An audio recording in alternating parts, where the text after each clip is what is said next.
ഇപ്പൊ ചക്കയുടെ സീസൺ അല്ലേ, അപ്പൊ പഴുത്ത ചക്ക വെച്ചിട്ട് നമുക്കൊരു അടിപൊളി സ്നാക്ക് ഉണ്ടാക്കാം. അതിനായിട്ട് ഞാനിവിടെ 1 കപ്പ് പച്ചരി എടുത്തിട്ട് കഴുകി വൃത്തിയാക്കി ഒരു 3 മണിക്കൂർ കുതിർക്കാൻ വെച്ചിട്ടുണ്ട്.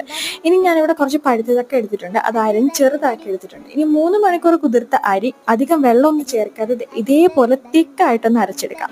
അതിലേക്ക് നമ്മൾ അരിഞ്ഞു വെച്ചിരിക്കുന്ന ചക്ക ഇട്ട് 1 കപ്പ് തേങ്ങ തിരുമ്മതി ഇട്ട് ആവശ്യത്തിന് മധുരത്തിന് ആവശ്യത്തിന് നമ്മൾക്ക് ശർക്കര ഇട്ട് കൊടുക്കാം. അതും കൂടി ഇട്ട്, ചക്കയ്ക്ക് നല്ല മധുരം ഉണ്ടെങ്കിൽ കുറച്ച് ശർക്കരയുടെ ആവശ്യമുള്ളൂ. ഇനി ഒരു 4-5 ഏലക്കയും കൂടി ഇട്ടിട്ട് ഇതേപോലെ നന്നായിട്ട് അരച്ചെടുക്കാം. ഇനി ടേസ്റ്റിനെ ഒന്ന് ബാലൻസ് ചെയ്യാൻ വേണ്ടിയിട്ട് കുറച്ച് ഉപ്പും കൂടി ചേർത്തിട്ട് നമ്മുടെ മാവ് നന്നായിട്ട് മിക്സ് ചെയ്തെടുക്കാം. അപ്പോൾ ഈ നമ്മുടെ ബാറ്റർ ഇവിടെ റെഡിയായി. ഇനി ഒരു കടായിലേക്ക് എണ്ണ ഒഴിച്ചിട്ട് എണ്ണ ചൂടായതിനു ശേഷം ഇതേപോലെ മാവ് ഒഴിച്ച് നമുക്കിത് ഫ്രൈ ചെയ്തെടുക്കാം. ഒരു മീഡിയം ഫ്ലെയിമിലിട്ട് വറുത്തെടുക്കാനായിട്ട് ശ്രദ്ധിക്കണം കേട്ടോ. അപ്പോൾ അടിപൊളി ടേസ്റ്റാണ്, നല്ല സൂപ്പർ ടേസ്റ്റും സൂപ്പർ സ്മെല്ലും ഒക്കെയാണ്. അപ്പോൾ ഈ ചക്ക സീസണിൽ എല്ലാവരും ഇതൊന്ന് ട്രൈ ചെയ്ത് നോക്കണം വീട്ടിൽ കേട്ടോ. ഒരു മസ്റ്റ് ട്രൈ റെസിപ്പിയാണ്. അപ്പോൾ പുതിയൊരു വീഡിയോ ആയിട്ട് വീണ്ടും കാണാം.